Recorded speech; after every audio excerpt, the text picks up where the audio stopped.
আরো ফলো করি, ইমানদার হতে হলে আমাদেরকে গায়েবে বিশ্বাস করতে হবে, যেমন আল্লাহ, ফেরেশতা, আসমানি কিতাব, নবী রাসূল, পরকাল, তাকদীর। এগুলোর মধ্যে শুধু আসমানি কিতাব কোরআনই চোখে দেখা যাচ্ছে, এটা চোখে দেখা যাচ্ছে, বাকি আর কোনো কিছুই আমরা চোখে দেখছি না। আমরা আল্লাহকে দেখিনি, আমরা ফেরেশতাও দেখছি না, আমরা আগের আসমানি কিতাবগুলো দেখি নাই, শুধু কোরআন দেখছি। কোনো হতভাগা মুসলিম তো কোরআনও দেখে না, তাদের কত স্বতন্ত্র। আমরা নবী রসুলগণকেও দেখি নাই, এমনকি আমাদের নবী মুহাম্মদ সাল্লাল্লাহু আলাইহি ওয়াসাল্লামকেও দেখি নাই। আমরা পরকালের কোনো ধাপ দেখিনি, এবং আমরা তাকদীর বা ভাগ্যের ভালো মন্দও দেখি নাই, দেখেছি। তার মানে এই 6টা পিলার প্রতিটাই গায়েব বা অদৃশ্য। আমরা মুসলিমরা বিশ্বাস করি এই অদৃশ্যের জগতে বিশ্বাস না করা পর্যন্ত একজন ব্যক্তি মুমিন হতে পারবে না। আলিফ লাম মিম যালিকাল কিতাব লা রাইবা ফিহি হুদাল লিল মুত্তাকিন। কারা মুত্তাকি? আল্লাযীনা ইউমিনুনা বিল গায়বি, যারা গায়েবে বিশ্বাস করে। আর এই গায়েবটা কি? এই 6টা পিলার হচ্ছে গায়েব। ইমানের 6 পিলার হচ্ছে কি? গায়েব। এখন আমাদের এপিস্টেমোলজি এমন, আমরা বিশ্বাস করি মহাজ্ঞানী সত্তা আল্লাহ পাকের পক্ষ থেকে জ্ঞান নাজিল হয়, মানুষ জ্ঞান প্রডিউস করতে পারে না। আমার কথা কি বুঝতে পারছেন? এখন এর বিপরীতে যে জ্ঞানতাত্ত্বিক দর্শনটা আছে, এই জ্ঞানতাত্ত্বিক দর্শনের জন্ম হচ্ছে পশ্চিমা সভ্যতায়। কবে জন্ম হয়েছে? ওই ফরাসি বিপ্লবের পরপর। এটা বেশি দিন হয় নাই। ফরাসি বিপ্লবের পরপর 1800 থেকে 1900 সালের মাঝামাঝি, এটাকে অনেকে 1750 থেকে শুরু করার হিসেব করা, কিন্তু মূল রেভলিউশন শুরু হচ্ছে 1800 সালের পর থেকে। এই 1800 সালের পর থেকে নিয়ে পশ্চিমা সভ্যতা একটা পরিবর্তন দেখা দেয়। কিরকম পরিবর্তন? তারা ধর্ম থেকে বের হয়ে চাক্ষুষ দর্শনে বিশ্বাস করা শুরু করে। তারা গির্জা, পোপ এগুলোকে এলিমিনেট করে, বাদ দিয়ে এমন একটা দর্শন চালু করে যে চোখে যা দেখা যায় তাই বিশ্বাস করব। ধর্মীয় কিতাব, গ্রন্থ, নবী রাসূল, পরকাল এগুলোর কোনো কনসেপ্টে আমরা বিশ্বাস করব না। ওরা এরকম একটা এপিস্টেমোলজি ফিক্স করে ফেলে। আরো সহজ করে বলতে গেলে, তারা বিশ্বাস করে জ্ঞান সেটাই, সত্য সেটাই, বা ন্যায় অন্যায়ের মানদণ্ড সেটাই যা যুক্তি, বিজ্ঞান, দর্শন দিয়ে প্রমাণ করা যায় বা পরীক্ষাগারে প্রমাণ করা যায়। পরীক্ষা নিরীক্ষা, পর্যবেক্ষণ দিয়ে যে সিদ্ধান্তে আসা যায় সেটাই হলো জ্ঞান। এই হলো ওদের দর্শন, এবং এই দর্শনটাকে কপি পেস্ট করে বিগত 100 বছরে সারা বিশ্বের বিভিন্ন কান্ট্রিতে ছড়িয়ে দেওয়া হয়েছে। এর মধ্যে কোনো মুসলিম কান্ট্রিও বাদ যায় নাই। এখন জ্ঞানতত্ত্ব নিয়ে যত কথা হচ্ছে, এর গোড়া হচ্ছে এখানে। আমরা বিশ্বাস করি জ্ঞান আল্লাহর পক্ষ থেকে আসে। আমরা বিশ্বাস করি আমরা খুব ক্ষুদ্র জ্ঞানের অধিকারী মানুষ, আমাদের এত বেশি জ্ঞান নাই। এমনকি আমরা তো নিজের আত্মাকেও ব্যাখ্যা করতে পারি না, আমরা আমাদের স্বপ্নকেও ব্যাখ্যা করতে পারি না, আমরা আমাদের ঘুমকে ব্যাখ্যা করতে পারি না, আমাদের সাথে আগামীকাল কি হবে আমরা সেটা জানি না। এত ক্ষুদ্র জ্ঞান নিয়ে আমরা কি আল্লাহ পাকের মহাজ্ঞানকে অতিক্রম করতে পারবো? পারা যাবে? পারা যাবে না।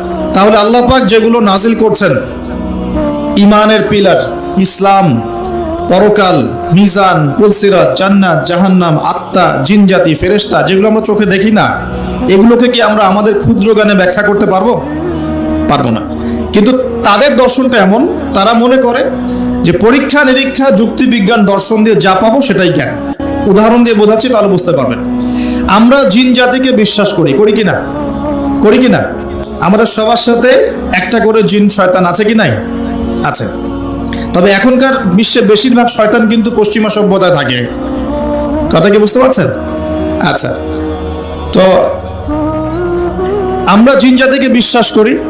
আমাদেরকে যদি বলা হয় কেন বিশ্বাস করেন, এর পিছনে যুক্তি কি, বিজ্ঞান কি, দর্শন কি, আমরা বলবো যে আমরা যুক্তি, বিজ্ঞান, দর্শনের আলোকে জিন জাতিকে বিশ্বাস করি না। আমরা বিশ্বাস করি এই আলোকে আল্লাহ পাক বলেছেন, ওয়ামা খালাকতুল জিন্না ওয়াল ইনসা ইল্লা লিয়াবুদুন।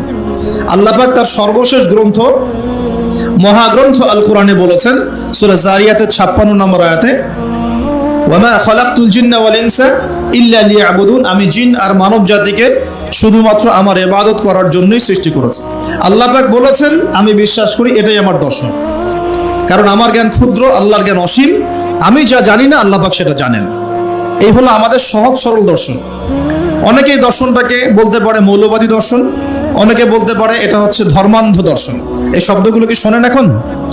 এই শব্দগুলো এই কারণেই বলা হয়, যেহেতু আপনি বলছেন যে আমি আল্লাহর কথা চোখ বন্ধ করে বিশ্বাস করি, এই কারণে তারা আপনাকে বলবে আপনি ধর্মান্ধ। কথাটা কি বুঝতে পারছেন?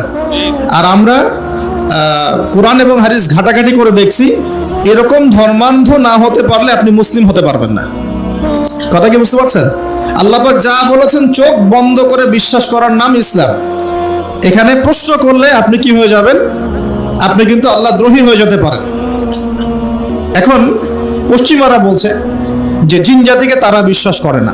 কেন বিশ্বাস করে না? কারণ জিনকে আপনি যুক্তি দিয়ে প্রমাণ করতে পারবেন না, বিজ্ঞান দিয়ে এখনো প্রমাণ করতে পারেন নাই, কোনো দর্শন দিয়ে প্রমাণ করতে পারছেন না, এমনকি ল্যাবরেটরিতে বসে গবেষণা করেও আপনি জিনের অস্তিত্ব প্রমাণ করতে পারছেন না পারছেন না। এই কারণেই পশ্চিমারা এটাকে বিশ্বাস করবে না এবং ওদের আদলে গড়া কোনো শিক্ষা ব্যবস্থাই এটাকে স্বীকার করবে না। আমি কি বোঝাতে পারছি সমস্যার গোড়া কোথায়? সমস্যার গোড়াটা এই জ্ঞানতাত্ত্বিক দর্শনে, যেটাকে আমরা বলি এপিস্টেমোলজি। আমরা বলছি আমরা ফেরেশতায় বিশ্বাস করি, ফেরেশতায় বিশ্বাস করি। কেন বিশ্বাস করি? আমাদের উত্তর একটাই, আল্লাহ পাক বিশ্বাস করতে বলেছেন তাই করি। আল্লাহ পাক ঈমানের পিলারের মধ্যে ফেরেশতার কথা বলেছেন তাই করি। তার নবী মুহাম্মদ সাল্লাল্লাহু আলাইহি ওয়াসাল্লাম আমাদেরকে বিশ্বাস করতে বলেছেন, হাদিসে আছে, কোরআনে আছে, এই কারণে করি। এখন আপনার বিশ্বাসকে তারা বলতে পারে ধর্মান্ধ বিশ্বাস, মৌলবাদী কনসেপ্ট। এখন প্রশ্ন হচ্ছে তারা কেন বিশ্বাস করে না? উত্তর, ফেরেশতাকে আপনি পরীক্ষা নিরীক্ষা পর্যবেক্ষণের মাধ্যমে প্রমাণ করতে পারবেন না। ল্যাবরেটরিতে বসে ফেরেশতার অস্তিত্ব আপনি প্রমাণ করতে পারবেন না। আপনি কোনো যুক্তি বিজ্ঞান দর্শন দিয়ে ফেরেশতার অস্তিত্ব প্রমাণ করতে পারবেন না। এই জ্ঞান আল্লাহ পাক আপনাকে দেন নাই। এখানে জ্ঞানতাত্ত্বিক পার্থক্য। আমরা আল্লাহতে কেন বিশ্বাস করি, কেন ধর্মে বিশ্বাস করি? কারণ আমরা আল্লাহ রাব্বুল আলামিনকে অদৃশ্যে বিশ্বাস করি, না দেখেই বিশ্বাস করি, এবং আল্লাহ পাকের সর্বশেষ আসমানি কিতাব কোরআন এবং তার ব্যাখ্যা হাদিসে বিশ্বাস করি। এখানে আল্লাহ পাকের অস্তিত্ব আল্লাহ পাক জানান দিয়েছেন, আমরা বিশ্বাস করি। তারা বিশ্বাস করে না কেন? কারণ তাদের দর্শন হচ্ছে আল্লাহকে দেখা যায় না, তাই বিশ্বাস করি না। ফেরেশতাদেরকে দেখা যায় না, বিশ্বাস করি না। আত্মাকে দেখা যায় না কিন্তু বিশ্বাস করে। স্বপ্ন এর ব্যাখ্যা করা যায় না, কোনো কোনো ক্ষেত্রে বিশ্বাস করে।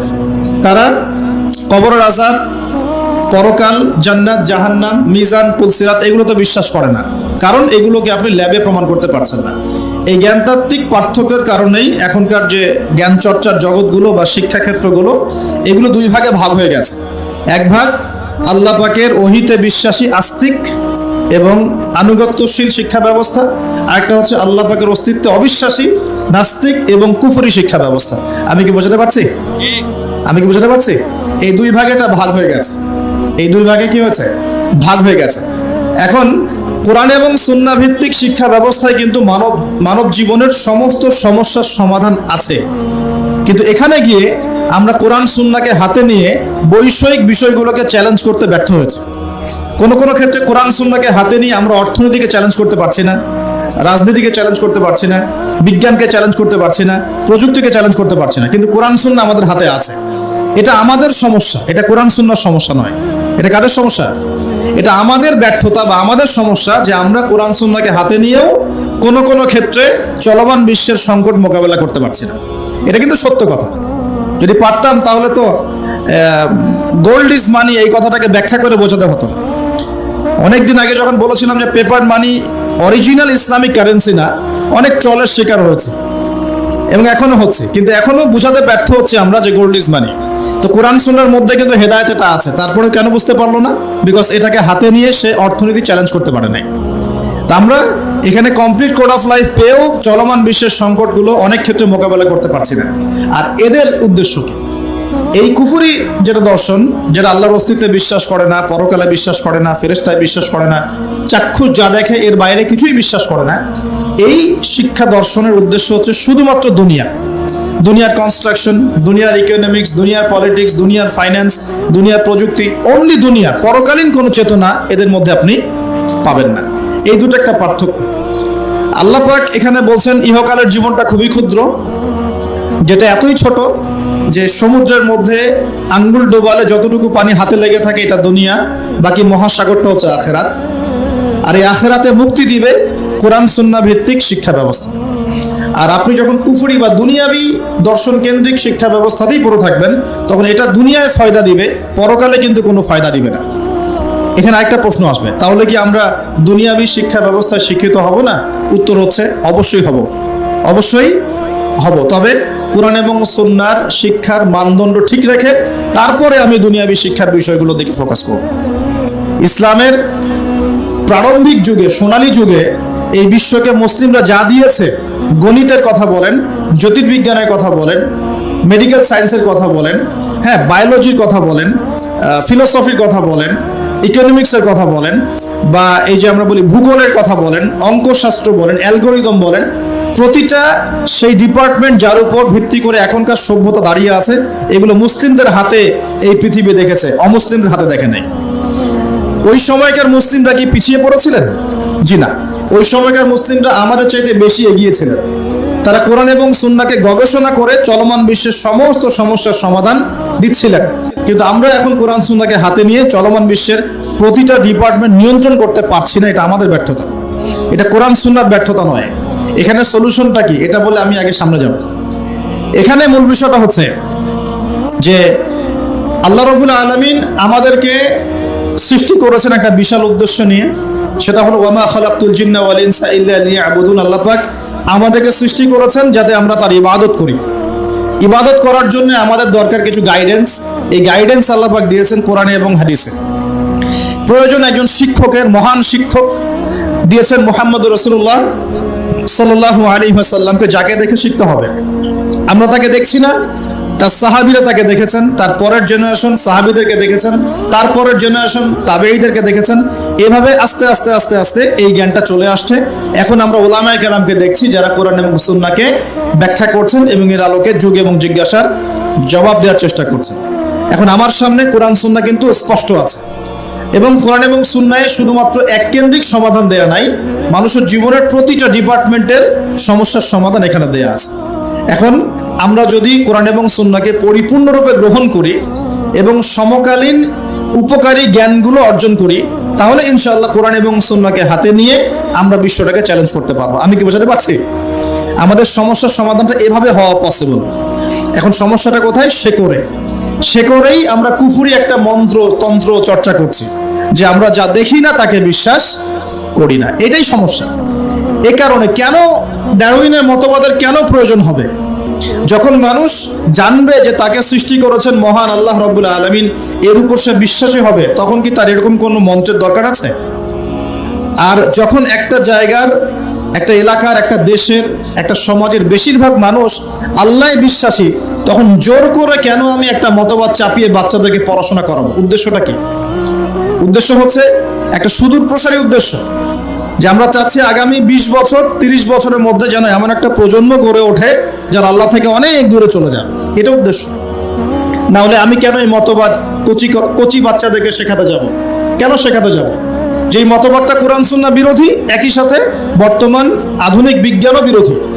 মেডিকেল সায়েন্সের কোনো ক্লাসিক্যাল বইয়ের মধ্যে, চ্যালেঞ্জ করলাম, মেডিকেল সায়েন্সের কোনো ক্লাসিক্যাল বইয়ের মধ্যে এই মতবাদকে স্বীকৃতি দেওয়া হয় নাই।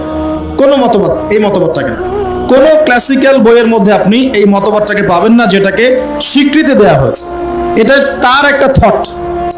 বিজ্ঞানে কি হয়? কিছু থটস থাকে, অনুসিদ্ধান্ত, এগুলো গবেষণা করা হয়, আজকে একটা ফলাফল দেওয়া হয়, কালকে আরেকটা ফলাফল দেওয়া হয়। যখন সর্বসম্মতিক্রমে একটা জায়গায় মানুষ আসে, তখন সেটাকে ফিক্স করা হয়। এই মতবাদে সর্বসম্মতিক্রমে কেউ কখনো সাইন করে নাই। তাহলে কেন জোর করে আমি বাচ্চাকে শেখাতে যাব যে তোমাদের দাদা বড়দাদারা বানর ছিল? কেন শেখাতে যাব? উদ্দেশ্যটা কি? আমি চাচ্ছি একটা প্রজন্ম গড়ে উঠুক, যে প্রজন্ম আস্তে আস্তে আস্তে আস্তে আল্লাহ থেকে দূরে সরে যাবে, ওদের ব্রেইনটা ওয়াশ করা থাকবে এবং ওদের ভিতরে আপনি আর ইসলাম ইনস্টল করতে পারবেন না। অলরেডি বিগত 30 বছর থেকে আমরা একটা প্রজন্ম দেখেছি, যেটা এখন বাংলাদেশে বিরাজ করছে, যারা বড় বড় ডিগ্রি নিয়ে এসে কোরআনকে চ্যালেঞ্জ করছে, বড় বড় ডিগ্রি সার্টিফিকেট নিয়ে এসে কোরআনকে চ্যালেঞ্জ করছে, হাদিসকে চ্যালেঞ্জ করছে। কেন চোরের হাত কাটতে হবে প্রশ্ন করছে, কেন পর্দার বিধান ও প্রশ্ন করছে, কেন ইসলামে ব্যভিচার করলে রজম করতে হয়, কেন জেনা করলে শাস্তি দিতে হবে, ঠিক আছে, কেন ইসলামে বহু বিবাহ জায়েজ, কেন আয়েশা রাদিয়াল্লাহু আনহার ওই বয়সে নবীর সাথে বিয়ে হলো, অনেক চ্যালেঞ্জ সে উপস্থাপন করছে কিনা। অলরেডি আমরা একটা প্রজন্ম গড়ে ফেলেছি, আমাদের অজান্তেই আমাদের সাইলেন্সের মধ্যে একটা প্রজন্ম গড়ে উঠেছে অলরেডি, যারা কিন্তু এগুলোকে চ্যালেঞ্জ করছে। এবং এদের সংখ্যা কিন্তু 8-10 জন নয়, এদের সংখ্যা কিন্তু প্রায় 10 to 20%। জানেন, 10 to 20% স্টুডেন্টস এখন যারা ফারেগ হচ্ছে বিভিন্ন সেকুলার ইনস্টিটিউশন থেকে, তারা এগুলোকে চ্যালেঞ্জ করছে। ইসলাম পালন করছে কিভাবে? ইসলাম পালন করছে আনুষ্ঠানিকতা, ঈদের নামাজ, জুমার নামাজ, রমজান মাসে মাঝে মাঝে তারাবি, ঠিক আছে, মাঝে মাঝে ইসলাম মাঝে মাঝে। এই যে একটা প্রজন্ম তৈরি করলাম, এটা কি পশ্চিমাদের বিজয় নয়? এটাই তো পশ্চিমাদের বিজয়। আর এর উপর আবার ওই যে বলে না, মরার উপর খরার ঘা, বলার কথা আছে না, মরার উপর খরার ঘা। একটা প্রজন্ম অলরেডি তৈরি হয়েছে, এখন নতুন একটা প্রজন্ম আমরা তৈরি করতে চাচ্ছি যে সরাসরি আল্লাহকেই অস্বীকার করবে, নাউযুবিল্লাহ। সে বলবে যে না, আল্লাহ আমাকে সৃষ্টি করে নাই, আমি তো ছোটবেলায় পড়েছি যে আমার দাদারা বানর ছিল, নাউযুবিল্লাহ। কথা কি বুঝতে পারছেন? সমস্যার গোড়ায় চলে আসে। সমস্যার গোড়া হচ্ছে যে একটা সুদূর প্রসারী এজেন্ডা বাস্তবায়ন করার চেষ্টা করা হচ্ছে। কি এজেন্ডা? একটা প্রজন্ম গড়তে চাওয়া হচ্ছে, যে প্রজন্ম সরাসরি আল্লাহকে অস্বীকার করবে। এখন কিন্তু সরাসরি আল্লাহকে অস্বীকার করছে না প্রজন্ম, হয়তো ঘুরিয়ে ফিরিয়ে চ্যালেঞ্জ করছে, হ্যাঁ আমি আল্লাহকে বিশ্বাস করি, কিন্তু পর্দাটা তো বুঝতে পারছে না। কেন? এই যুগে পর্দার কি দরকার? ওই যুগে না হয় এই ছিল সেই ছিল, হ্যাঁ এখন কি আর ওইরকম যুগ আছে? এখন তো এগিয়ে যাওয়ার যুগ, এখন তো খোলামেলা পোশাক পরা যায়, হাত কাটার কি দরকার? এগুলো তো মৌলবাদী আইন, বর্বর আইন মনে হচ্ছে, হ্যাঁ ধর্ষণ করলে কেন এরকম রজম করতে হবে? ওরা কিন্তু আল্লাহকে স্বীকার করছে ঠিকই, করার পরে এই প্রশ্নগুলো উত্থাপন করছে এখনকার জেনারেশন, এই জেনারেশনটা। আর আমরা চাচ্ছি আর একটা জেনারেশন তৈরি হোক যারা এইসব প্রশ্ন করবে না, সরাসরি অস্বীকার। আমি মনে বোঝাতে পারছি না? শয়তান একবারে কখনো আপনাকে আঘাত করে না। শয়তান, আল্লাহ পাক কি বলছেন? ওয়ালা তাত্তাবিউ খুতুওয়াতিশ শায়াতিন, খুতুওয়াতিশ শায়াতিন অথবা খুতুওয়াতিশ শয়তান। তোমরা শয়তানদের বা শয়তানের খুতুয়া মানে পদাঙ্ক অনুসরণ করো না। পদাঙ্ক মানে ফুটপ্রিন্ট, আপনার পায়ের ছাপ, এটাকে পদাঙ্ক, খুতুয়া বলা হয়। পায়ের ছাপ। আপনি কি পায়ের ছাপে এক লাফ দিয়ে এক জায়গায় যান, নাকি স্টেপ বাই স্টেপ যান? বলেন তো। স্টেপ বাই স্টেপ এটা চালু করার চেষ্টা করা হচ্ছে, স্টেপ বাই স্টেপ। প্রথমে একটা প্রজন্ম সরাসরি আসেনি যারা আল্লাহকে অস্বীকার করবে, এসেছে যারা আল্লাহকে স্বীকার করে, স্বীকার করার পরেও চ্যালেঞ্জ করছে, এটা কেন, ওইটা কেন, এটা কেন, ওইটা কেন, এটা ভালো না, ওইটা খারাপ, ইসলামকে মডিফাই করতে হবে, মডারেশন লাগবে, ইসলামের এই অংশটা ভালো, এটা মানবো, এটা খারাপ, এটা মানবো না। ওরা চ্যালেঞ্জ করছে। এখন চাওয়া হচ্ছে আরেকটা প্রজন্ম তৈরি করতে যে চ্যালেঞ্জ করবে না, সরাসরি অস্বীকার করবে। আমি কি বোঝাতে পারছি? এই হলো গোড়ার সমস্যা। এখন আপনি কিভাবে সলভ করবেন এগুলোকে? শুধু একটা ওয়াজ মাহফিলের মঞ্চে বসে কেউ একজন ব্যাখ্যা করলেই সমস্যা সলভ হবে না। শুধুমাত্র 2-4 জন আলেম কথা বলবেন, বাকিরা চুপ করে থাকবে, সমস্যা সলভ হবে না। আমরা দেখেও না দেখার ভান করব, শুনেও না শোনার ভান করব, বুঝেও না বোঝার ভান করব, এভাবে সলভ হবে না। আমরা যদি মনে করি যে এগুলো সামান্য বিষয়, বাচ্চা কাচ্চা এগুলো টুকটাক শিখলে কি বা সমস্যা, তাহলে সমস্যা আছে।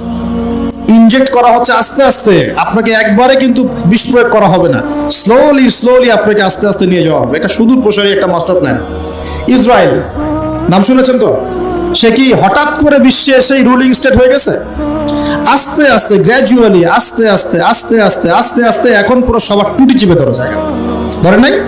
এখনকার প্ল্যান হচ্ছে এই যে মসজিদুল আকসা যেটা আমরা বলি, এটাকে সরিয়ে দিয়ে টেম্পল নির্মাণ করার প্ল্যান এখনকার প্ল্যান। এই সাহসটা কি 70 বছর আগে হয়েছিল? বিগত 70 বছরে আস্তে আস্তে খুতুয়া এসেছে। ব্রিটেনের হাত ধরে ধরে চলেছে কয়েকদিন, আমাকে সাপোর্ট দাও, আমাকে সাপোর্ট দাও। ব্রিটেন সাপোর্ট দিয়েছে। কোন ব্রিটেন যে 200 বছর আমাদেরকে শাসন করেছিল, মনে আছে? ওই 200 বছরের শাসনে মুসলিমরা ওদের বিরুদ্ধে বিদ্রোহ করে নাই, যুদ্ধ করে নাই, জিহাদ করে নাই। তিতুমিরের নাম মিটিয়ে দেওয়ার চেষ্টা করা হচ্ছে, হাজী মোহাম্মদ শরীয়তুল্লাহর নাম মিটিয়ে দেওয়ার চেষ্টা করা হচ্ছে। ফারায়েজি আন্দোলন একটা বিশাল আন্দোলন ছিল না? ওটা আস্তে আস্তে স্কিপ করা হচ্ছে কি না? ব্রিটিশ পিরিয়ডে কি মুসলিমরা তাদেরকে দমন করার জন্য প্রচেষ্টা চালায় নাই, নাকি মুসলিমরা চুপ করে বসেছিল? কোনটা? মুসলিমরাই তো অগ্রগামী ছিল। ওই ব্রিটেনের হাত ধরেই সে আস্তে আস্তে এগিয়েছে, ব্রিটেন ওকে জায়গা করে দিয়েছে।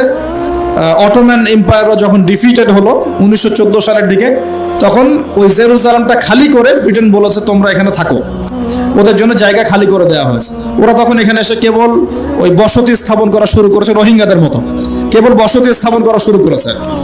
আস্তে আস্তে আস্তে আস্তে সে তার বসতিকে এক্সপ্যান্ড করা শুরু করলো, জায়গা বাড়ানো শুরু করলো।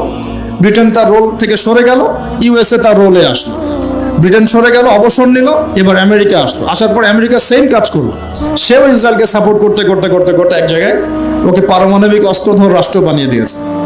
মিলিটারি, ফাইন্যান্স, ইকোনমিক সব ওখানে, প্রযুক্তি, আপনি গুগল ইউজ করছেন, অ্যাপেল, ফেসবুক, সব কিছু ওদের হাতে। আজকে সারা বিশ্বের 5টা থেকে 6টা বড় বড় sector, politics, geopolitics, economics, world affairs, finance এবং মিলিটারি সেকশন, এই 6টার প্রতিটাই ওর হাতে নিয়ন্ত্রণ আছে। একটা বড় অংশের নিয়ন্ত্রণ তার হাতে কিন্তু আছে।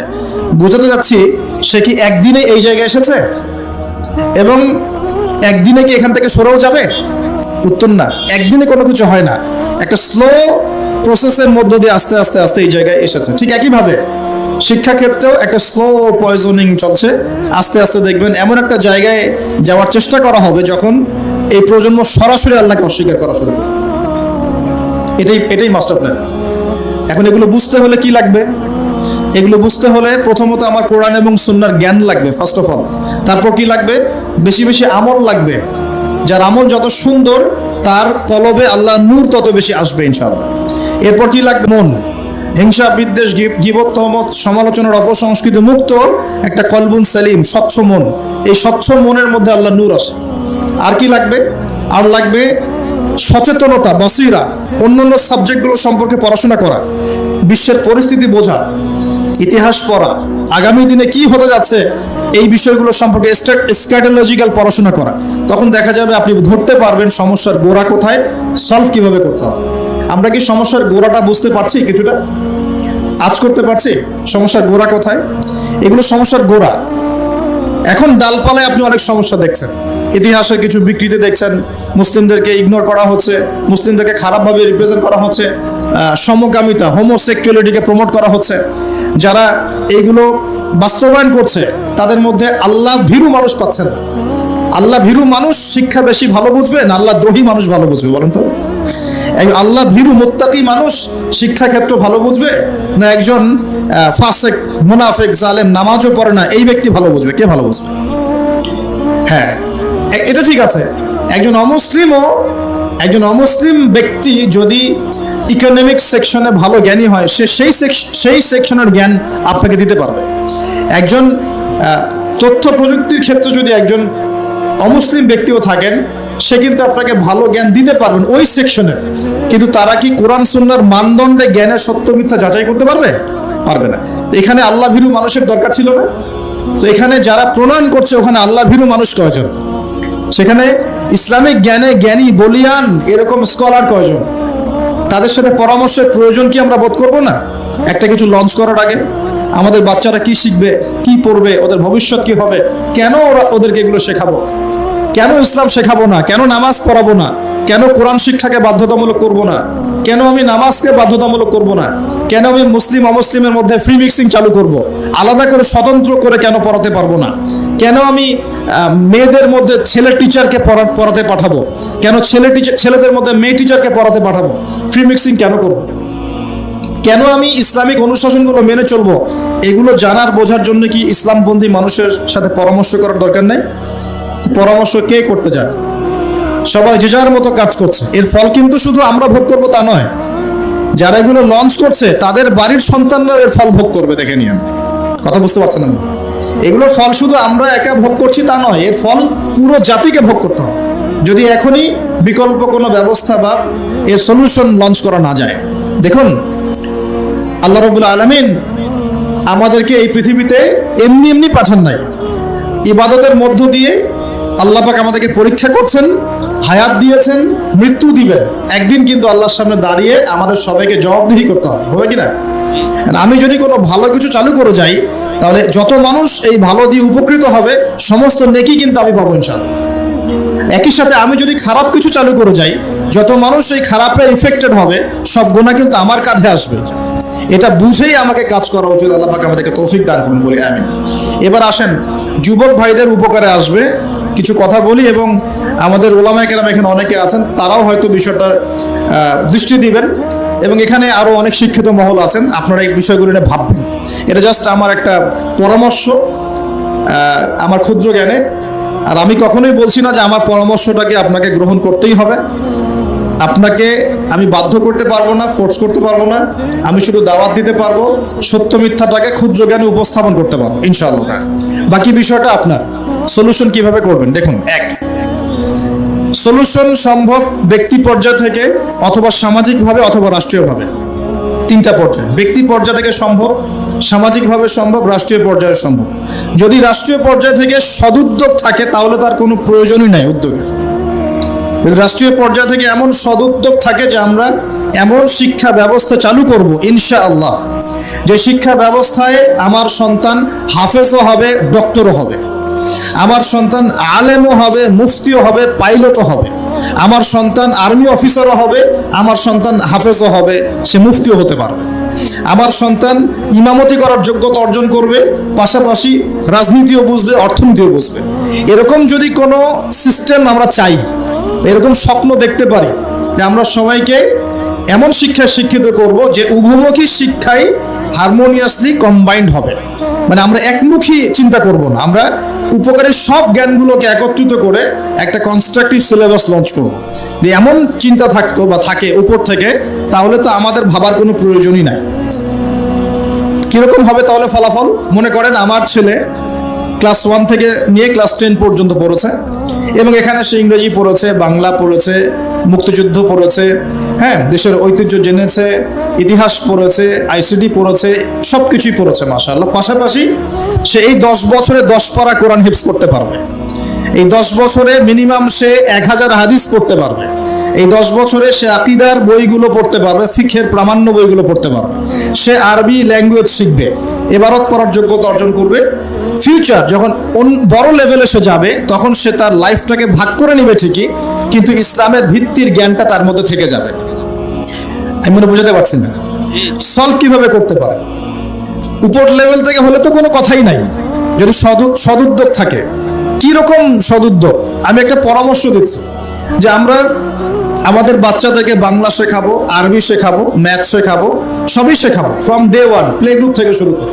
কিন্তু একই সাথে আমরা কোরআন শেখাবো, একই সাথে আমরা নবী সাল্লাল্লাহু আলাইহি ওয়াসাল্লামের সুন্নত শেখাবো, একই সাথে আমরা নামাজ শেখাবো, ইসলামিক নীতি নৈতিকতা শেখাবো, আমরা দেশপ্রেম শেখাবো, আমরা কালচার শেখাবো, কিভাবে সভ্য হতে হয় শেখাবো, কিভাবে ভালো করে কথা বলতে হয় শেখাবো, কিভাবে সামাজিক হতে হয় শেখাবো, কিভাবে শরীর চর্চা করতে হয় শেখাবো, কিভাবে ভালো খেতে হয় শেখাবো।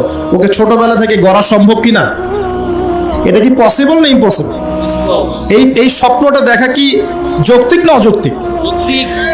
এই স্বপ্নটাকে বাস্তবায়ন করা সম্ভব না অসম্ভব? কি মনে হয় আপনাদের? 1 বছরের মধ্যে সম্ভব, অনলি 1 বছর, 1 বছরের মধ্যে এরকম সিস্টেম লঞ্চ করা সম্ভব ইনশাআল্লাহ। আমি গর্ব করে বলছি না, 3 ঘন্টার মধ্যে প্লে থেকে নিয়ে আপনাকে আমি 5 পর্যন্ত এই 7-8টা ক্লাসে জেনারেল এবং ইসলামিক সিলেবাস একত্রিত করে আপনাকে একটা লঞ্চ করে দিতে পারবো ইনশাআল্লাহ। 3 ঘন্টা সময় লাগবে ইনশাআল্লাহ, উইদিন 3 আওয়ার্স।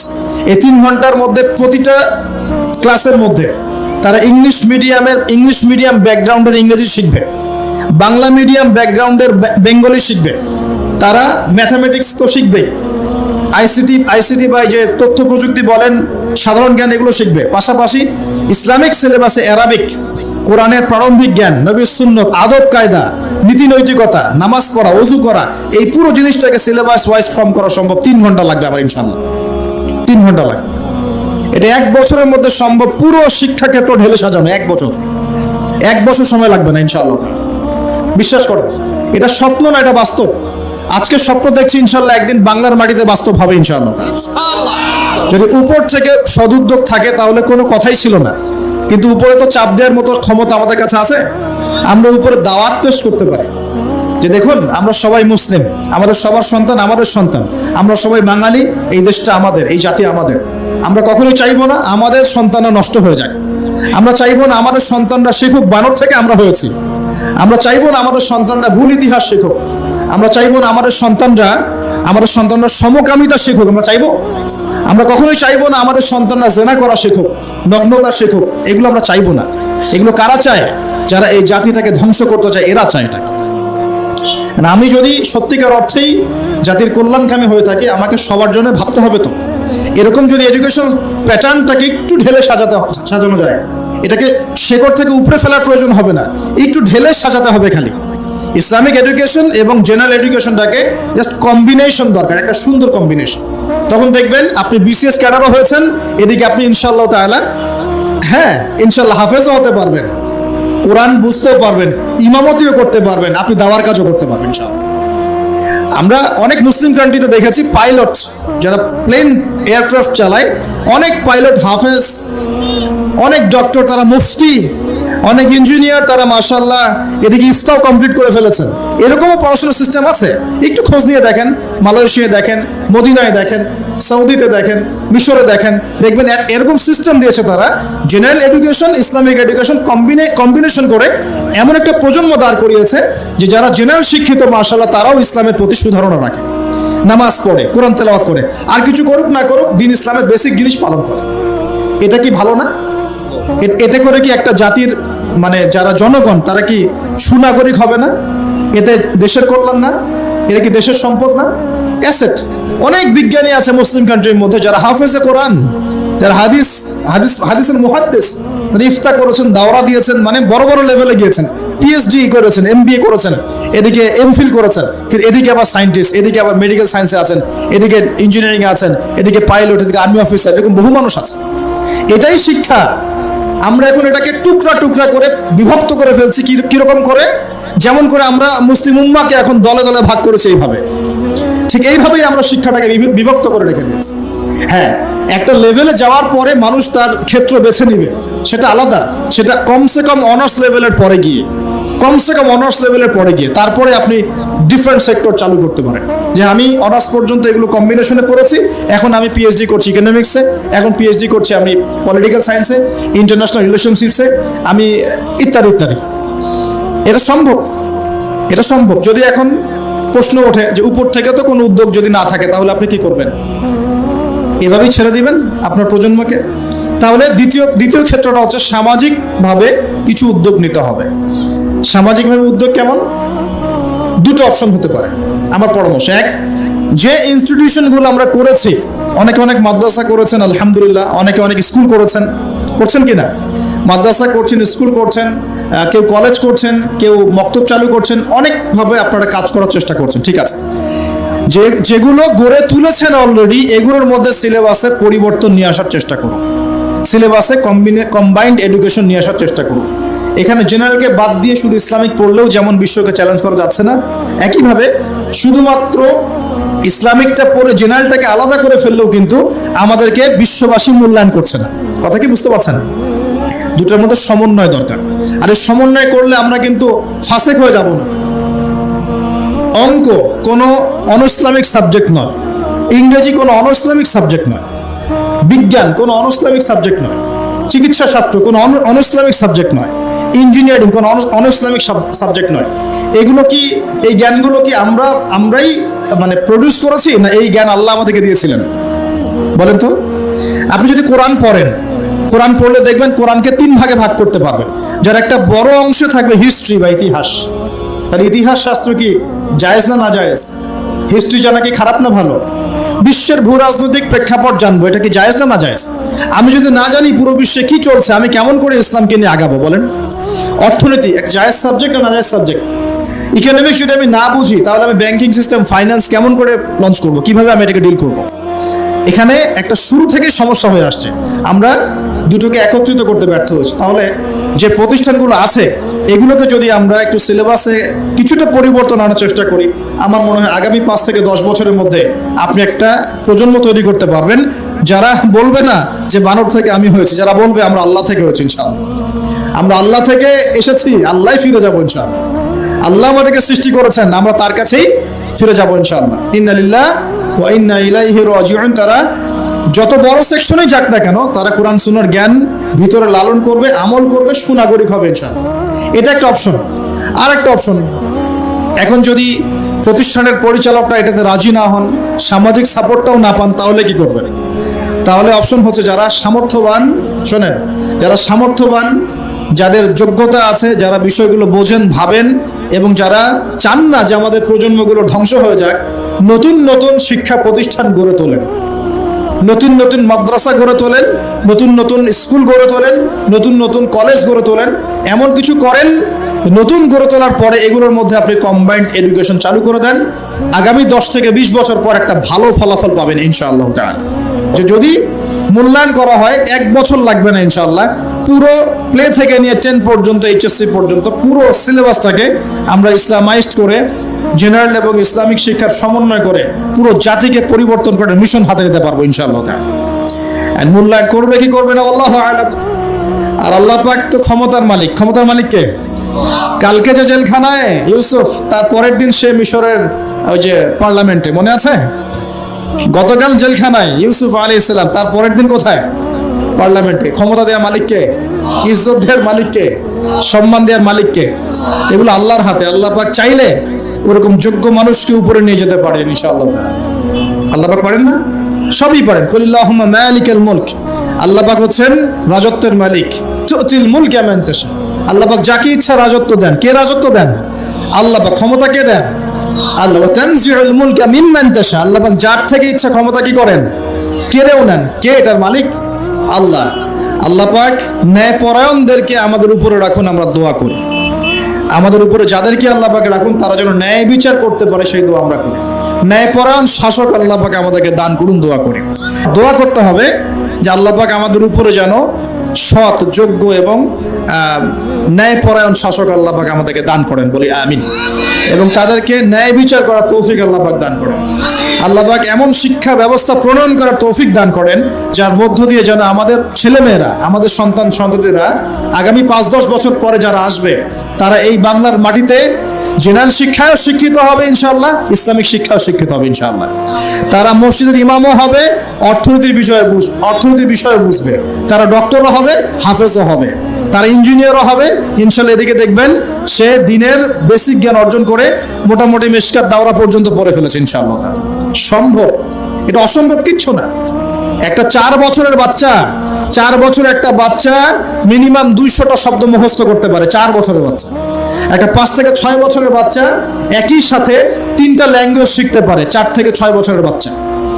এটা পড়েন, প্যারেন্টিং সম্পর্কে পড়েন, এডুকেশন সিস্টেম নিয়ে ঘাটাঘাটি করেন। বড় বড় কান্ট্রিগুলোর দিকে তাকান। আচ্ছা, সেকুলার কান্ট্রির দিকেই তাকান, ব্রিটেনের দিকে তাকান, কানাডার দিকে তাকান, আপনি অস্ট্রেলিয়ার দিকে তাকান, ঠিক আছে, মিডল ইস্টের কান্ট্রিগুলোর দিকে তাকান। দেখেন ওরা শিক্ষা ব্যবস্থাকে কিভাবে ঢেলে সাজাইছে। ওরা শুধু একমুখী শিক্ষা চাচ্ছে না। উত্তর কোরিয়ার নাম শুনেছেন কিনা? আচ্ছা, চায়নার কথা বলি। উত্তর কোরিয়া পরে, চাইনিজদের মধ্যে কি কোরআন আছে? আছে? তাহলে সারা বিশ্বের ব্যবসা এবং টেকনোলজি, প্রযুক্তি, হ্যাঁ, এই যে ইলেকট্রনিক ডিভাইসগুলো সবকিছু ওদের নিয়ন্ত্রণে কেমন করে? পরিশ্রম। কারণটা কি? পরিশ্রম, জ্ঞান, ওই সেকশনে তারা যোগ্যতা অর্জন করেছে। এখন যদি চায়নার মানুষরা, আল্লাহ কবুল করে, যদি চায়নার মানুষরা দেখা যায় যে আগামী 10-20 বছর পর এরা বেশিরভাগই মুসলিম হয়ে গেল, কথার কথা, তাহলে ওদের ওই জ্ঞানটা, বৈষয়িক সেই জ্ঞানটা আর ইসলামিক এই ঈমান যখন একত্রিত হবে, ওরা শক্তিশালী হবে না? ওরা কিন্তু তখন বেশি শক্তিশালী হবে। কথা কি বুঝতে পারছেন? মনে করেন উত্তর কোরিয়া, ওরা এখন খালি পারমাণবিক মিসাইল বানায়, খেয়াল করছেন কি? ওটা দিয়ে আমেরিকাকে ভয় দেখায়। তো আল্লাহ যদি কবুল করেন, ওরা যদি বেশিরভাগ মানুষ আগামী 20 বছর পর মুসলিম হয়ে যায়, ওরা শক্তিশালী হবে না আমরা? এটা বুঝতে হবে যে মানুষের জ্ঞানকে অবমূল্যায়ন করা যাবে না। ওই জ্ঞান ঠিক আছে, এর মধ্যে ইসলামিক জ্ঞানটাকে ইনজেক্ট করলে একটা ভালো প্রজন্ম আপনি তৈরি করতে পারবেন ইনশাআল্লাহ। এটাই আমাদের উদ্দেশ্য, এটাই আজকের কথা বলার মূল উদ্দেশ্য। আল্লাহ পাক আমাদেরকে বোঝার তৌফিক দান করুন। ইসলামিক জ্ঞানটাকে সর্ব জায়গায়, সর্বমহলে ইনজেক্ট করার চেষ্টা করতে হবে। আল্লাহ পাক আমাদের সবাইকে এই কথাগুলো বোঝার তৌফিক দান করুন। এবং এতে কোনো ক্ষতি নাই, এতে আমাদের লাভ, আমাদের পরিবারের লাভ, আমাদের সন্তানদের লাভ, এবং পরের প্রজন্ম যেটা আসবে ওরা আমাদের জন্য দোয়া করবে ইনশাআল্লাহ। বলবে যে আল্লাহর সৌভাগ্য যে আমরা আমাদের উপরে এমন মানুষদেরকে পেয়েছিলাম যারা ইসলামকে ধ্বংস করে নাই, ইসলামের বিজয়ে অগ্রণী ভূমিকা পালন করেছে। অন্যথায় কি হবে? অন্যথায় দেখেন কি হয়। আমরা এখন পেপার পত্রিকা খুললে, একটু মনোযোগ দেন, পেপার পত্রিকা খুললে আমরা কি দেখি? আমরা দেখি 10টা ধর্ষণ, 20টা রেপ, এখানে অমুক অ্যাক্সিডেন্ট হয়েছে, ওখানে 10 জন মারা গেছে, ওখানে 20 জন। আমরা অনেক ব্যাড নিউজ দেখি, এবং নিউজগুলো দেখে দেখে কিন্তু আমাদের মধ্যে এখন আর খুব একটা ভাবান্তর দেখা যায় না। 10টা রেপ হতেই পারে, একটা মেয়েকে ধর্ষণ করেছে, হতেই পারে, হ্যাঁ, ওখানে 10 জন অ্যাক্সিডেন্ট করে মারা গেছে, হতেই পারে, এখানে করাপশন হতেই পারে। আমরা যেন নিউট্রালাইজ হয়ে গেছি, মানে আমরা এটাকে স্বাভাবিকীকরণে নিয়ে আসছি, স্বাভাবিকীকরণ। তাহলে যদি এখন এরকম করেই বিকৃত শিক্ষা পদ্ধতি চালু করা হয় বা এইভাবে আমাদের সন্তানরা শিখতে থাকে, তাহলে আস্তে আস্তে আস্তে আস্তে ইসলামহীনতাটাকেও নিউট্রালাইজেশন বা স্বাভাবিকীকরণ করা হবে। এটা কি বুঝতে পারছেন? এই হলো পরের ফলাফল যদি এখন সতর্ক না হয়। প্রিয় ভাইরা, আর দুটো অপশন আমি বলছি, এটা আমার পরামর্শ। এখন যারা আরবি লাইনে পড়ে ফেলেছেন, মাশাআল্লাহ অনেক দূর পর্যন্ত চলে আসছেন, কিন্তু বৈষয়িক জ্ঞান অর্জন করেন নাই, তাদের কি হবে? আর যারা জেনারেল লাইনে পড়ে ফেলেছেন কিন্তু ইসলামিক জ্ঞান অর্জন করেন নাই, তাদের কি হবে? যারা জেনারেল লাইনে 20 বছর পড়েছেন, এখন কি আপনি আবার মাদ্রাসায় ভর্তি হতে পারবেন? যারা মাদ্রাসায় মাশাআল্লাহ অনেক দিন পড়েছেন, এখন কি আপনি সমকালীন বিষয়গুলো শেখার জন্য নতুন করে ইউনিভার্সিটিতে ভর্তি হতে পারবেন? সম্ভব? তাহলে এখন আমাকে উত্তর দেন, এই যে কোটি কোটি জেনারেল শিক্ষিত ছেলে পেলে, তারা কি তাহলে ইসলামের জন্য কাজ করবে না? তারা কি ইসলামের জ্ঞান অর্জন করার অধিকার রাখে না? তারা কোরআন শিখবে না? হাদিস শিখবে না? তারা দাওয়াতি কাজ করবে না? তারা কি উম্মাকে নেতৃত্ব দেওয়ার জন্য ভূমিকা রাখবে কি রাখবে না? তাদের সংখ্যা কিন্তু মাদ্রাসা পড়ুয়া ভাইদের চেয়ে বেশি। বেশি না কম? বেশি। তাদের সংখ্যাই বেশি। ইউনিভার্সিটির সংখ্যা বেশি না মাদ্রাসার? ইউনিভার্সিটি এবং জেনারেল শিক্ষিত ছেলেপেলেদের সংখ্যা পরিসংখ্যান বেশি না অ্যারাবিক লাইনের? বলেন। আসলে কিন্তু জেনারেল লাইনে যারা পড়ছে তাদের সংখ্যা বেশি। সংখ্যা বেশি না? সংখ্যা বেশি। অ্যারাবিক সেকশনে যারা পড়ছে তাদের সংখ্যা কম। তাহলে হিউজ অ্যামাউন্ট অফ পপুলেশন আমাদের, এদেরকে অ্যাভয়েড করে কি আমরা একা একা ইসলামের কাজ করতে পারবো না? ওদেরকে ইনভলভ করতে হবে। ওদেরকে ইনভলভ করতে গেলে ওদেরকে শিক্ষিত বানাবো কিভাবে? এখন ওদেরকে ইসলাম শেখাবো কিভাবে? কি অপশন, কি ফিকির? তাবলিগ জামাতে যাচ্ছে, কিছু মানুষ শিখছে, বুঝলাম, কিন্তু এখানে কি উপরের লেভেল পর্যন্ত দাওরা ইফতা দেওয়ার পর্যন্ত কি সুযোগ আছে? বেসিক জিনিস আপনি শিখবেন, ইবাদত করবেন, ওলামায়ে কেরামের সুহবতে থাকবেন, ওকে অলরাইট, কোনো সমস্যা নেই। কিন্তু ওদেরকে যদি আমরা দায়ী বানাতে চাই, ওদেরকে যদি আমরা এখন হাফেজ বানাতে চাই, ওদেরকে যদি আমরা মুফতি বানাতে চাই, তাহলে কি পদক্ষেপ কি? কোনো ফিকির, কোনো চিন্তা? কে ভাববে এগুলো নিয়ে? কি করতে হবে? ওদেরকে মিনিমাম 3 থেকে 4 বছর বা 5 বছরের শর্ট কোর্সের আওতায় নিয়ে আসার চেষ্টা করতে হবে। মিনিমাম 4 থেকে 5 বছর। আপনারা ভাবেন 5 বছরের জন্য এমন সিলেবাস ফর্ম করেন যাতে একজন জেনারেল শিক্ষিত ভাই 5টা বছর যদি শ্রম দেয়, সেজন্য আবার মৌলানার টাইটেল পাওয়ার যোগ্যতা অর্জন করতে পারে, বা এই পড়াশোনার কিছুটা হলেও সে কভার করতে পারে। এই পদ্ধতি তো আপনাদেরকে চালু করতে হবে। এক্সাম্পল দিচ্ছি, মনে করেন এই যে ভাই বসে আছে, তার নাম আব্দুল্লাহ। আব্দুল্লাহ ভাই অনার্স করেছে মনে করেন কেমিস্ট্রিতে, মাস্টার্স করেছে কেমিস্ট্রিতে, রসায়নে। সে মাশাআল্লাহ কেমিস্ট হচ্ছে এবং সে তার এই যোগ্যতা দিয়ে দেশের খেদমত করছে, আলহামদুলিল্লাহ, চাকরি করছে। এখন সে চায় আমিও দিনের জন্য কিছু করব, এবং আমি শুধু গতানুগতিক করতে চাই না, আমি ভালো কিছু করতে চাই। তাহলে নিঃসন্দেহে আব্দুল্লাহ ভাইকে কোরআন তেলাওয়াত করা শিখতে হবে, আব্দুল্লাহ ভাইকে আরবি ভাষা শিখতে হবে, আব্দুল্লাহ ভাইকে নিঃসন্দেহে এখন হাদিসের ইবারত করার যোগ্যতা অর্জন করতে হবে, তাকে আকীদার বই পড়তে হবে, ফিকহের বই পড়তে হবে, কিছু উসুল পড়তে হবে এবং তাফসির, এগুলো পড়ে তাকে একটা লেভেলে আসতে হবে। কিন্তু এখন তার তো মাদ্রাসায় ভর্তি হওয়ার কোনো সুযোগ নাই, আছে? তাহলে ওর জন্য আমি যদি আমার মাদ্রাসায় একটা 5-6 বছরের কোর্স লঞ্চ করতে পারি, যেখানে ওই 100% না হলেও সে মোটামুটি 60-70% কভার করে একটা লেভেলে আসলো, ওকে আমি একটা ইসলামের সম্পদ বানালাম। আমি কিন্তু ওকে একটা সম্পদে পরিণত করলাম। আগে থেকে ওর মধ্যে কেমিস্ট্রির জ্ঞান ছিল, বৈষয়িক জ্ঞানগুলো ছিল, ওর জ্ঞান দিয়ে দেশের খেদমত করছিল। এখন সে ইসলামিক জ্ঞানটা অর্জন করে উম্মার খেদমত করবে। সম্ভব কিনা? সম্ভব না অসম্ভব পর্যন্ত, ঠিক আছে? আইন কানুন থেকে শুরু করে আমাদের চেহারা সুরত পর্যন্ত, আমাদের পোশাক পরিচ্ছদ থেকে শুরু করে অর্থনীতি, পরিবার, সব কিছু, এই সব কিছু ওই 2 জাতির অনুসরণে গড়ে উঠেছে। এটাই সবচেয়ে বড় আফসোসের কথা আমাদের জন্য, সবচেয়ে বড় আফসোস। বাথরুমটাও নিজের মতো করতে পারলাম না, ঠিক আছে? এই যে দেখবেন কমোডে কি বাম পায়ে ভর দিয়ে বসা যাবে? আচ্ছা, ওইখানে কাপড় কি পবিত্র রাখা যাবে? কিভাবে ইউজ করে আমি এখনো বুঝি না, কেমন করে ইউজ করে, ঠিক আছে? আরো নতুন পদ্ধতি আসছে, এটা শুনলে আরো হাসবেন। বিভিন্ন জায়গায় যাওয়া হয়, আলহামদুলিল্লাহ। আল্লাহ বলেছেন সিরু ফিল আরদ, জমিনে বিচরণ করো। আল্লাহ বলেছেন কোরআনে সিরু ফিল আরদ, তোমরা জমিনে ঘুরে দেখো। ফানজুর কাইফা কানা আকিবাতুল মুকাজ্জিবিন, দেখো যে আল্লাহকে যারা মিথ্যা প্রতিপন্ন করেছে, আল্লাহর সাথে সীমা লঙ্ঘন করছে, ওদের কি পরিণত হয়েছে। দেখলাম যে এখন ইংলিশ টয়লেটও গায়ে এখন দিয়ে রাখছে কিছু কিছু বাটি। কি দিয়ে রাখছে? ছোট ছোট টুকরা দেওয়া আছে প্লাস্টিকের এবং সিরামিক্সের মনে হয়। তো ওইখানে দাঁড়াই করতে হবে। 1 নাম্বার করলে দাঁড়ায় দাঁড়াই করতে হবে, এবং সবগুলো একই মাপের দেয়া আছে। এখন যদি ব্যক্তির কারো হাইট হয় 6 ফিট, কারো 5 ফিট, কারো 4 ফিট, কারো 2 ফিট, 3 ফিট, এই পার্থক্য কীভাবে সে মেকআপ করবে আল্লাহ ভালো জানে। এটা কেমন করে ম্যাচ করবে আল্লাহ ভালো জানে। কাউকে টুলের উপর দাঁড়াই করতে হবে, কাউকে একটু নিচু হয়ে করতে হবে, মানে মাপ তো একই। আরও যে কী কী দেখতে হবে আল্লাহ ভালো জানে। তো প্রিয় ভাইরা, বাথরুম করতে গিয়ে যদি নবীর সুন্না মতো করেন, এখান থেকে কথাগুলো আসছে। যদি বাম পা দিয়ে ঢোকেন, বা পায়ে ভর দিয়ে বসেন, দেখবেন ইস্তেঞ্জা করেও শান্তি পাচ্ছেন। নবীর প্রতিটা সুন্নত বৈজ্ঞানিক, যে সুন্নত আপনি পালন করবেন আপনি বৈজ্ঞানিক উপকারিতাও পাবেন ইনশাআল্লাহ। এই যে একটু আগে এক ভাই বলছিল আপনি তো খানি না হুজুর, 1 চামচ কি 1.5 চামচ ভাত খাচ্ছেন, খানি না। তাই আমি বললাম যে আমি কম খাওয়া হুজুর, কারণ নবী সাল্লাল্লাহু আলাইহি ওয়াসাল্লাম কি শিখিয়েছেন? তিনি বলেছেন আমরা যা খাই না, তিনি নবী হওয়ার পরে মনে হয় সেটাও খেতে পারেন নাই। বিশ্বাস করছেন না? এরকম 3-3টা মাসের চাঁদ চলে যেত যে নবী সাল্লাল্লাহু আলাইহি ওয়াসাল্লামের বাসায় চুলাও জ্বলে নাই। আর আমাদের তো একবেলা যদি না খাই তাহলে আল্লাহর উপর কত শেকায়াত, কত অভিযোগ, তাই না ভাই?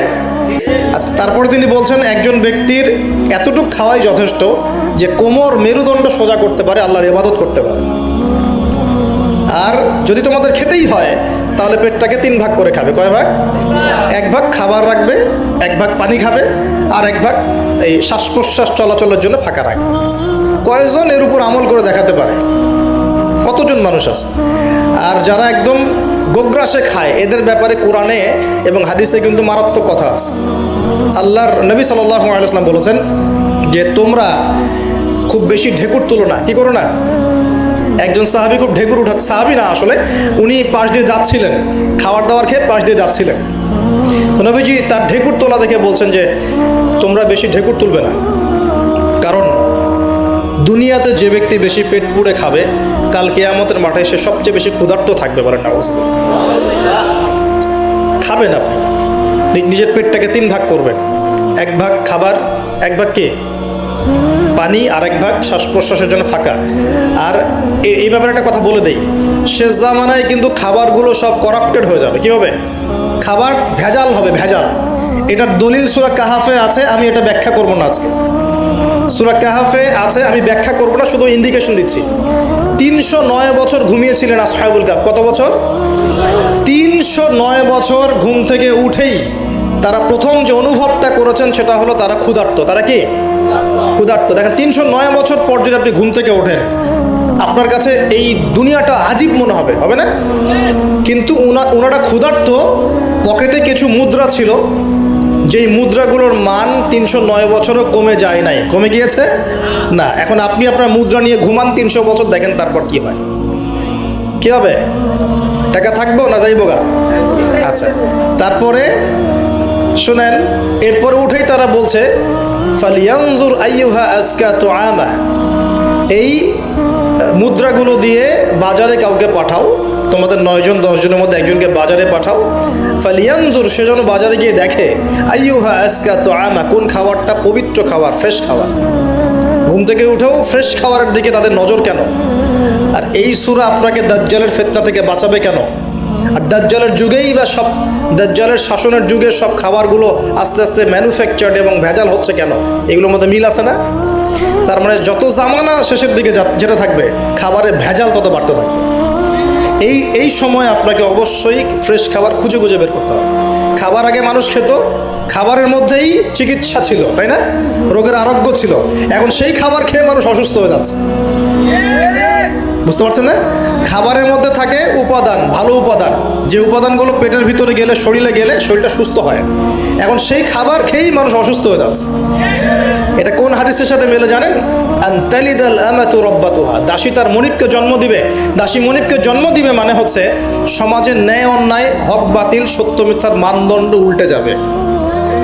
যেটা ভালো সেটা হয়ে যাচ্ছে খারাপ, খারাপটা হচ্ছে ভালো। সমাজে সত্যবাদী ব্যক্তি হয়ে যাচ্ছে মিথ্যাবাদী, মিথ্যাবাদীকে মানুষ সত্যবাদী বলা শুরু করেছে। আমানতদার ব্যক্তি হয়ে যাচ্ছে খেয়ানতকারী, খেয়ানতকার ব্যক্তিগুলো আমানতদার হয়ে যাচ্ছে। সমাজের সবচেয়ে ভালো মানুষকে মানুষ খারাপ বলছে, সবচেয়ে খারাপ মানুষকে খুব ভালো বলছে। উল্টে যাচ্ছে, খেয়াল করে দেখেন, উল্টে যাচ্ছে। বাবা এখন বাবার হাতে ছেলে মায়ের খাচ্ছে, ছেলের হাতে মা মায়ের খাচ্ছে, এরকম হচ্ছে না? যাকে একটা দায়িত্ব দিয়ে রাখবেন যে বাবা তোমার উপর আমি বিশ্বাস করলাম, দায়িত্ব দিলাম, সে আপনার বিশ্বাস ভঙ্গ করে রেখে দিচ্ছে। এই হচ্ছে না? বিশ্বাস উঠে যাচ্ছে, প্রতারণা বাড়ছে। মানে কি, মানুষ আল্লাহ পাকের হালালগুলোকে হারাম করে নিচ্ছে, হারামগুলো হালাল করে নিচ্ছে। বুঝতে পারছেন না মনে হয়? হালালগুলোকে মানুষ আস্তে আস্তে হারাম করতেছে, হারামগুলোকে আস্তে আস্তে হালাল করতেছে। এটা হচ্ছে না? হচ্ছে। খুব খেয়াল করেন। তো এখানে খাবার খেয়ে আপনার উপকার পাওয়ার কথা, খাবার খেয়ে আপনি অসুস্থ হয়ে যাচ্ছেন। উল্টা হচ্ছে, উল্টা চলতেছে দুনিয়া। দুনিয়া কি চলছে? উল্টা।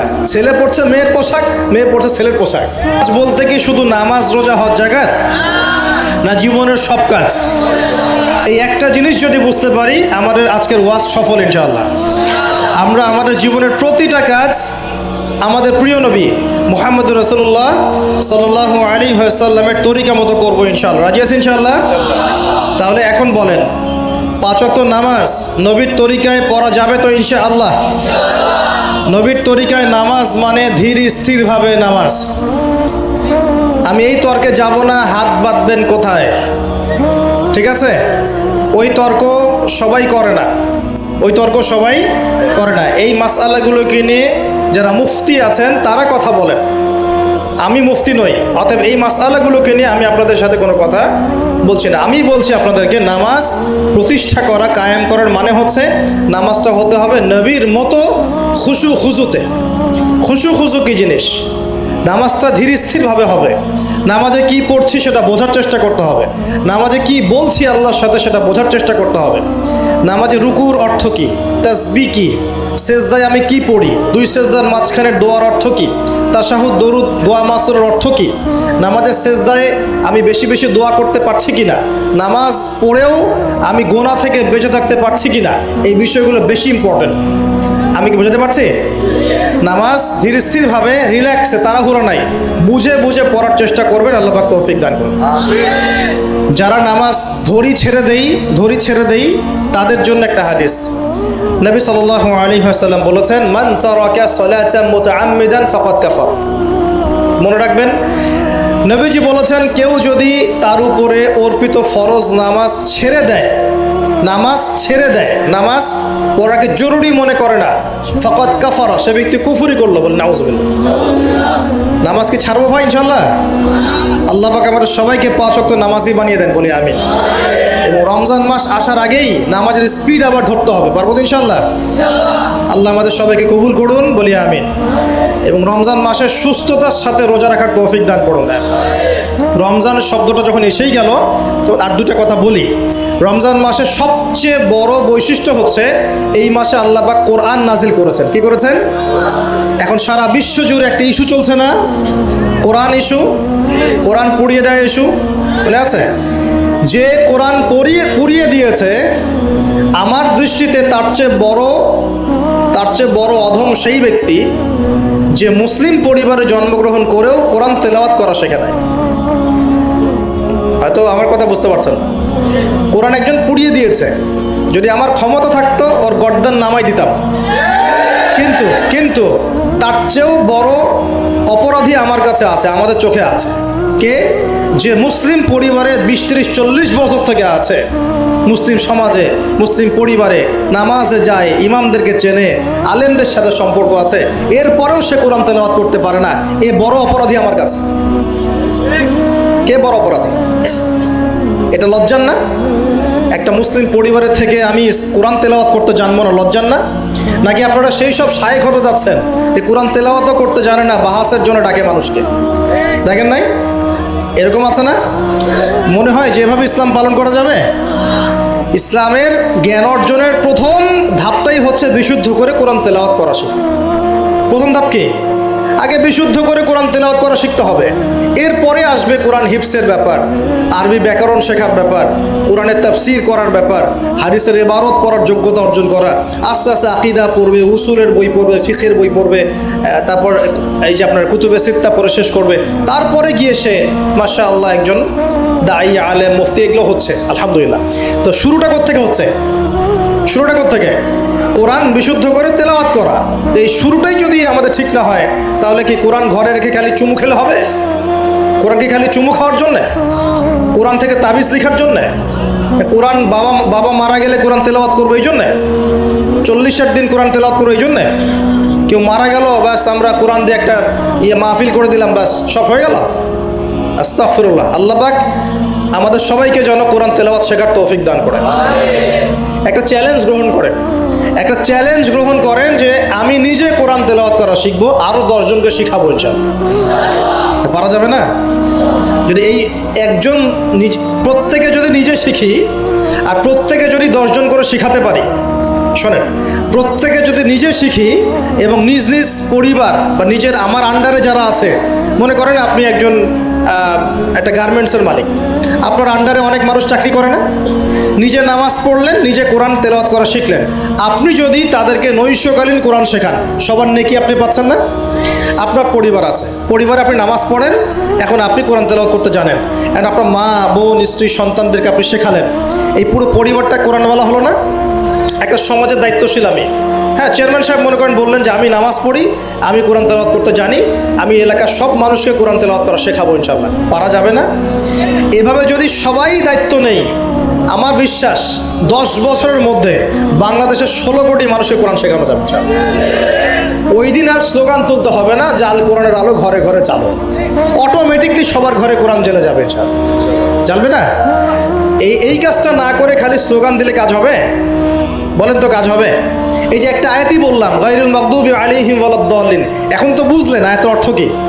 আল্লাহর রাসূল আমাদেরকে বলছেন তোমরা ইহুদিদের পথ অনুসরণ করো না, তোমরা নাসারাদের পথ অনুসরণ করো না। কিন্তু বাস্তবতা হচ্ছে আমার সব ক্ষেত্রেই ওদের আদর্শেই চলছে না? আপনার বিয়ে শাদী, বিয়ের আগের অনুষ্ঠান, গায়ে হলুদ, আপনার পরিবার, আপনি যে মিডিয়াগুলো দেখছেন সেই মিডিয়াগুলা, হ্যাঁ, আপনার পলিটিক্যাল সিস্টেম, সুদভিত্তিক অর্থনৈতিক সিস্টেম, তারপরে আপনার কি বলবো, দেহের পোশাক পরিচ্ছদ, লেবাস, পোশাক, চেহারা, সুরত, সব কিছু ওদের মতো না? আমি তো দেখালাম, এমনকি বাথরুমের কমোড পর্যন্ত ওদের মতোই, তাই না? তো এখন এই একটা আয়াত বুঝলেই আপনি বুঝতে পারছেন যে আসলে সব তো উল্টা চলছে। এখন যদি পুরো কোরআনটা বুঝতে পারি, পুরো কোরআনের 6236টা আয়াতই বুঝতে পারি, তাহলে সমাজটা পরিবর্তন হতে সময় লাগবে? এই কারণেই তো কোরআন থেকে দূরে সরানোর জন্য এত পায়তারা চলছে। মানুষ চাচ্ছে, এক শ্রেণীর মানুষ চাচ্ছে বিশ্বের যে মুসলিমরা যেন কোরআন থেকে দূরে সরে যায়, কারণ তারা জানে যদি আমরা কোরআন থেকে দূরে সরে যাই আমাদেরকে শাসন করা সহজ হবে। ওই পশ্চিমারা আমাদেরকে শাসন সহজেই করতে পারবে, আর আমরা যদি কোরআনকে আঁকড়ে ধরি, ওদের বাপেরও ক্ষমতা নেই আমাদেরকে শাসন করে ইনশাআল্লাহ, বরং আমরা ওদেরকে শাসন করবো ইনশাআল্লাহ। আমরা করি নাই মনে করছেন? 1200 বছর করেছি। কত বছর? বিশ্বাস করছেন না? ইতিহাস পড়েন, নবী সাল্লাল্লাহু আলাইহি ওয়াসাল্লামের যুগ থেকে শুরু করে এই তো 1914 সাল পর্যন্ত আমরা সারা বিশ্ব শাসন করেছিলাম। মনে হচ্ছে গাল গল্প? এখন বিগত 70, 80, 100 বছরে আপনার কাছে মনে হচ্ছে যে শক্তি তো সব ওদের হাতে চলে গেছে, আমাদের হাতে নাই। ইনশাআল্লাহ তাআলা আবার ফিরে আসবে ইনশাআল্লাহ। তবে ওই যে বললাম, এমনি আসবে মান্না সালোয়ার মতো, নাকি আমাদের কিছু দায়িত্ব আছে ভাই? এই যে প্রথম এক ভাই বলেছিল না কি করতে হবে, এখন শোনেন কি করতে হবে। 1 নাম্বার, আমাদের সবাইকে তওবা করে ফিরে আসতে হবে। কি করতে হবে? সূরা নূর পড়ছিলাম আসার সময়, আল্লাহ পাক বলেছেন তুবু ইলাল্লাহি জামিআন আইয়ুহাল মুমিনুন লাআল্লাকুম তুফলিহুন, তোমরা সবাই একসাথে, হে মুমিনগণ তোমরা সবাই একসাথে আল্লাহর কাছে তওবা করো যাতে তোমরা সফল হতে পারো। আগে কি করতে হবে? আল্লাহকে বলতে হবে, আল্লাহ আমরা ব্যক্তিগতভাবে, পারিবারিকভাবে, সামাজিকভাবে, রাষ্ট্রীয়ভাবে যত পাপ করেছি আল্লাহ সব মাফ করে দাও। আল্লাহ আমরা তোমাকে ভালোবাসি, তোমার নবীকে ভালোবাসি, তোমার কালামকে ভালোবাসি, আমরা জান্নাতে যেতে চাই, দুনিয়াতেও সফল হতে চাই, আল্লাহ তুমি আমাদেরকে মাফ করে দাও। এবং আগামী পুরো জিন্দেগি আল্লাহ তুমি আমাদেরকে 5 ওয়াক্ত নামাজি বানায় দাও, কোরআনওয়ালা বানায় দাও, সুন্নতওয়ালা বানায় দাও, আপসে মিল মহব্বত বানায় দাও, আমাদেরকে তোমার পক্ষ থেকে বেহিসাব রিজিক দান করো, এবং এমনভাবে চলার তৌফিক দাও যাতে আমরা আবার বিশ্বের সেই শাসন ফিরে পাই ইনশাআল্লাহ। দোয়া করা যাবে না? 1 নাম্বার কাজ তওবা করে ফিরে আসা। 2 নাম্বার হচ্ছে বেশি বেশি জ্ঞান অর্জন করা। কি করা? জ্ঞান অর্জন ছাড়া কোনো লাভ নাই। একদিন মাহফিল শুনতে আসছেন, যদি মনে করেন যে বাস কাজ হয়ে গেছে, আসলে কিছুই হয় নাই, মন খারাপ করেন, আসলে কিছু হয়নি। এখন এখান থেকে আপনাকে ইন্সপিরেশন নিয়ে আগামী দিনে চলতে হবে। জ্ঞান অর্জন করতে হলে কি করবেন? খালি একটা ভিডিও দেখবেন, একটা খালি বিচ্ছিন্ন বই পড়বেন।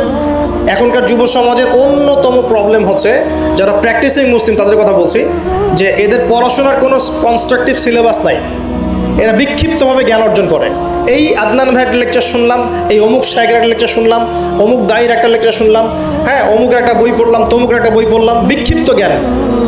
এই বিক্ষিপ্ত জ্ঞান আপনার মাথাটাকে এলোমেলো করে দিবে।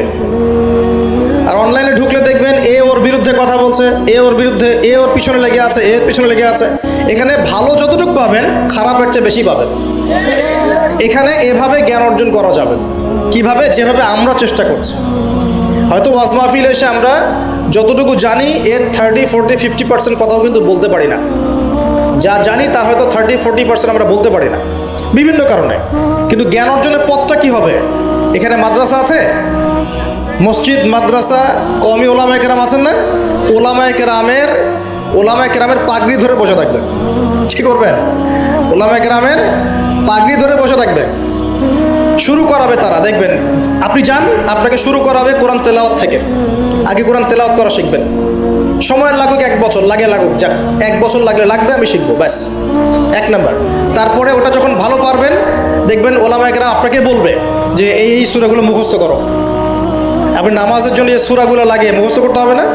নামাজের ফরজ, ওয়াজিব, এই সুন্নত, মুস্তাহাব জানতে হবে না?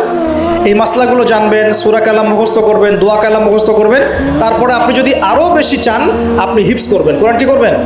হিফজ মানে মুখস্থ করবেন। আমার তো মনে হয় আমরা যদি 1 বছর চেষ্টা করি, আমরা সবাই কমপক্ষে 1 পারা হলেও মুখস্থ করতে পারবো না? ইনশাআল্লাহ। কোনো সমস্যা নেই। এরপরে আপনি যদি আরও বেশি চান, তখন আরবি ভাষা এবং সাহিত্যের কিছু ব্যাকরণিক ক্লাসিক্যাল বই আছে। এই বইগুলো ধরে ধরে পড়তে হবে আলেমদের কাছে। খুব বেশি সময় লাগবে না।